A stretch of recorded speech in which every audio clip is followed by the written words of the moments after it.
हमें विश्वस्त सूत्रों से पता चला है कि जेडीयू के लोकसभा से 16 सांसदों में 1 दर्जन से ज़्यादा लोग नाराज़ हैं, गुस्से में हैं और किसी भी समय उनका गुबार निकलेगा। थोड़ा इंतज़ार कीजिए। कैबिनेट विस्तार के बाद अब जो है बिहार में भूचाल आ गया है। आपको बता दें कि ललन सिंह और उपेंद्र कुशवाहा ने मुलाकात की है और जिस तरह से जेडीयू के प्रवक्ताओं की फेवरेट लिस्ट जो है वो बदली है। जो संजय सिंह मुख्य प्रवक्ता थे उनको हटाकर अब नीरज कुमार जो पूर्व मंत्री थे उनको चीफ बना दिया गया। हमारे साथ बातचीत करने के लिए राजद के प्रवक्ता मृत्युंजय तिवारी हैं। क्या हो क्या रहा है?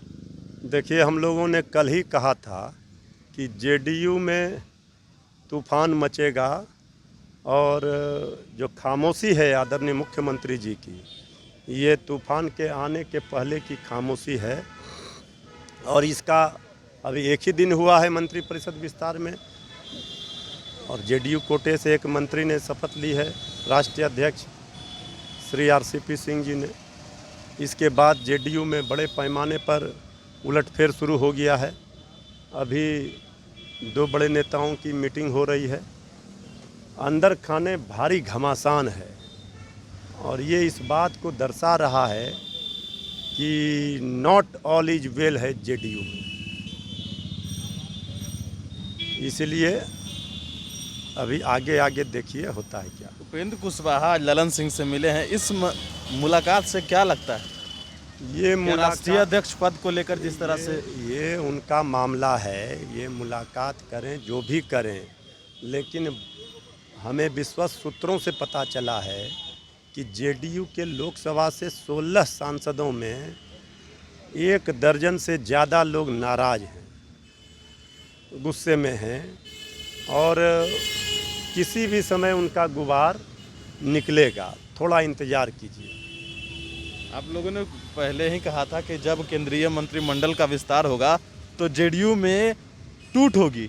कब टूट होगी? अब तक तो सही है सब। अब देखिए, राजनीति में किसी भी क्षण किसी भी समय कुछ भी हो सकता है।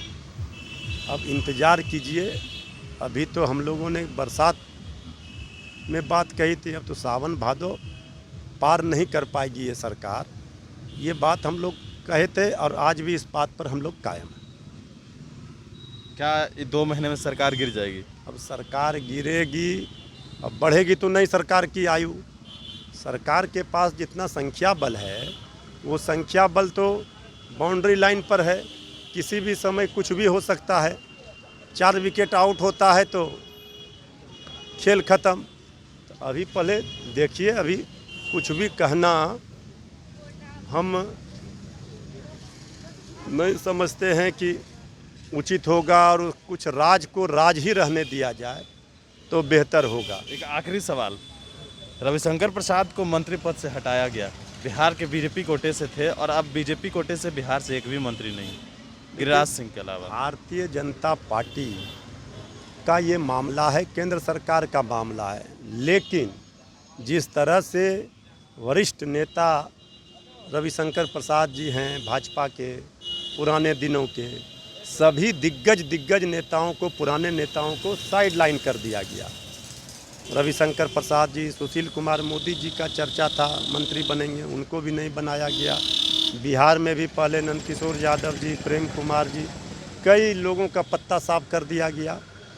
तो ये जिस तरह से आडवाणी जी, मुरली मनोहर जोशी जी को साफ किया गया, उसी तरह से बिहार में सभी सीनियर नेताओं को पत्ता साफ कर दिया। बीजेपी के अंदर खाने भी सब कुछ ठीक नहीं है। ये बता रहा है कि कहीं न कहीं रविशंकर प्रसाद जी को हटा करके बिहार में जो हिस्सेदारी होनी चाहिए, जो वाजिब हक मिलना, 39 सांसद बिहार की जनता ने लोकसभा में एनडीए का दिया है और आप जब हिस्सेदारी की बात आती है तो आपने मात्र 6 लोगों को मंत्री बनाया और अभी 2 नए लोगों को नहीं बनाया। वो सिर्फ कोटा भरा गया, एक को हटाकर एक और एक जो एलजेपी कोटे से थे। बीजेपी को एक मंत्री को ड्रॉप करके एक मंत्री को कर दिया गया जेडीयू कोटे से।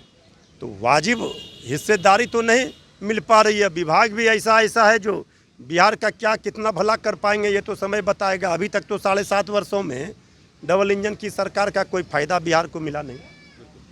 तो ये थे हमारे साथ राजद के प्रवक्ता मृत्युंजय तिवारी। और भी अपडेट्स देंगे न्यूज़ नेशन के साथ। नमस्कार।